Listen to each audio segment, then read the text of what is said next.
ভিতরে সাপও থাকতে না, কারণ সাপ আমি সবচেয়ে বেশি। সো ফাইনালি গাইস যতটুকু পারছি ততটুকু পরিষ্কার করছি। আসসালামু আলাইকুম, welcome back to my another video. আমি মির্জা বস চলে আসলাম প্রতিদিনের মতো নতুন এক ভিডিও। আর ভিডিওটা আজকে আমার ব্যক্তিগত কাজ করতে হবে, কারণ আজকে অফ ডে। বেড়া মানুষ ভাই, আগে বলি বেড়া মানুষ, সপ্তাহে 6 দিন ডিউটি, শুক্রবারেও শান্তি নাই। তো ফ্যামিলিগত কাজ কিছু করতে হবে। এই যে দেখছেন, এটা আমার মুরগি ফার্ম। একসময় মুরগি পালন করতাম, লস খাইতে খাইতে এমন হয়েছি দেউলি হয়ে গেছি। আর মুরগির পরিবর্তে লাকড়ি আছে, আর মূলত লাকড়িগুলো অনেকে পয়রা এলোমেলো হয়ে রয়েছে। এগুলো আমার আজকে পরিষ্কার করতে হবে। পরিষ্কার না করলে নাই, পরে পাকঘর বানাতেও রান্না করতে হবে, নাহলে খাওয়া নাই, কপালে খাওয়া জুটবে না। সো দেখুন আমি আমার কিভাবে এটা পরিষ্কার করি। মানে ভয় লাগতেছে অনেকগুলো, ভিতরে সাপও থাকতে পারে, সাপ থাকতে পারে কিন্তু। তো চলুন একটু দেখে আসি ভিতরে কী অবস্থা। ভেতরে যদি সাপ থাকে অনেক ভয় পাইতেছি। এই যে দেন ঘরের পরিস্থিতি কী অবস্থা, লাকড়ি মনে হয় 1 বছর লাড়া দেওয়া হয় নাই। ভিতরে সাপও থাকতে না, কারণ সাপ আমি সবচেয়ে বেশি ভয় পাই। আর এই ভয়টা যদি আমার সামনে আসে তাহলে আমি শেষ। মানে এটার মধ্যে একসময় আমি মুরগি ফার্ম করতাম। এটা আরেকটা ঘর ছিল, প্রায় 1000 সিটের মুরগি পালন করতাম। আর এখন মুরগি পালন করি না, মুরগি সবগুলো সরঞ্জাম রয়ে গেছে। এতে এটার মধ্যে লাকড়ি আছে, লাকড়ি অনেকগুলো রয়েছে। কিন্তু আজকে পরিষ্কার করতে হবে, না করলে না হইবে, নাহলে খানা জুটবে না কপালে, তাহলে মায়ের আছে। এখন কীভাবে পরিষ্কার করবো এটা ভয় পাইতেছি।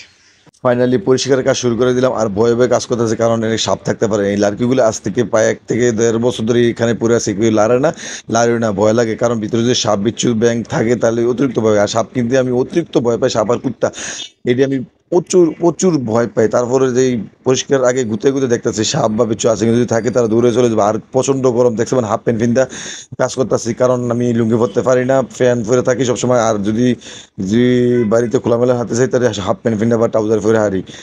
তাছাড়া প্রচণ্ড গরম, প্রচণ্ড তাপমাত্রায় অতিরিক্ত গরমে এই কাজ করতেছে। আর পরিষ্কার না করলে ভাই বেডি মানুষের কাজ, বেড়া মানুষের করতে কাজ। বেড়া মানুষের যদি না কাজ করে তারা খানা নেয়। কারণ বেড়া মানুষের, আমি আগেও বলি, বেড়া মানুষের কাজ হচ্ছে সৌন্দর্য, আর বেডি মানুষের শুধু মেকআপে সৌন্দর্য। সো বেডি মানুষ আসার আগেই আমার এই কাজ পরিষ্কার করতে হইব। আর যত সাপ বিচ্ছু থাকুক কেন, এই সংগ্রামে নামতে হইবে, কারণ আমরা বেড়া মানুষ পরিষ্কার না করলে আসবো বাড়ির মহিলা আইসা দেখবো পরিষ্কার নাই, রান্না টানা হইব, তারপর না খেয়ে মরতে হইব।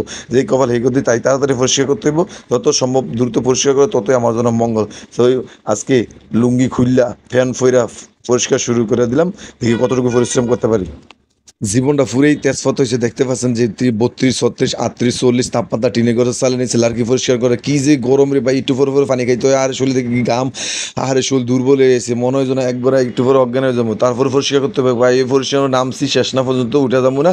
এই যে দেখতে পাচ্ছেন সিডা মিডা দান মান কি যে অবস্থা, সুন্দর করে বস্তা করছিলাম, এগুলো ইন্দুরে বান্দরে খাইয়াটে এই অবস্থা করছে। আর ইন্দুর যদি দৌড়ে পাইতাম, দুটো আচার দিলাম বলে, আর বললে বুনা করে সবার আমার ফ্যান অডিয়েন্সরে খাওয়াই দিলাম বলে।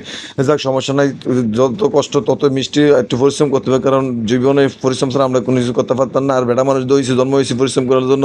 আর বেডি মানে জন্ম হয়েছে পুরুষ নির্যাতনের জন্য। মহিলাদের নির্যাতনে পুরুষ একবার অতিষ্ঠ, সব জায়গায় অতিষ্ঠ, ধ্বংস হয়ে যেতেছে পুরুষ শুধু মহিলাদের অত্যাচার নির্যাতন। এই গরমের মাঝে যদি অত্যাচার করে বলে লার্কি পরিষ্কার না হলে খানা নাই, তাহলে কী করা যায় বলেন? যে গরমের তাপমাত্রা কিছু এটা সহ্য করতে পারবো? আমি একমাত্র পুরুষ, যার কারণে এই পরিষ্কার করতে আসি। আর তাছাড়া অন্য পুরুষ হলে কখনো এটা মানতে নিত না। তো আমার মতন একজন বীর পুরুষ দরকার একজন বউর জন্য। তো সবাই এরকম একজন বীর পুরুষ খুঁজে নেবেন। সো ফাইনালি গাইস যতটুকু পারছি ততটুকু পরিষ্কার করছি। লার্কি সরানোর কোনো প্লেস নেই, এক সাইড করছি যাতে এদিকে রান্না করা যায়।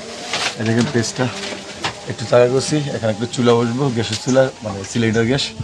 আর কিছু প্লেস যাতে লাড়াচাড়া করতে পারে, তার জন্য এই জায়গাটা করা। মূলত অনেক পরিশ্রম হয়েছে। বেটা মানুষ ভাই, আবার বলে বেটা মানুষ পরিশ্রম ছাড়া কোনো সৌন্দর্য প্রকাশ পাবে না। মেকআপ সৌন্দর্য আমরা কামাবো না। আমরা সৌন্দর্য পরিশ্রম আর টাকা। পুরুষের সৌন্দর্য টাকার পরিশ্রম, এটা কেউ সিলালে কইলেও বিশ্বাস করবো, না করলে বিশ্বাস করতে হইব। পুরুষের সৌন্দর্য টাকা আর হয়েছে পরিশ্রম, এছাড়া কোনো সৌন্দর্য নাই। সো রান্না করার জন্য একটা প্লেস তৈরি করলাম।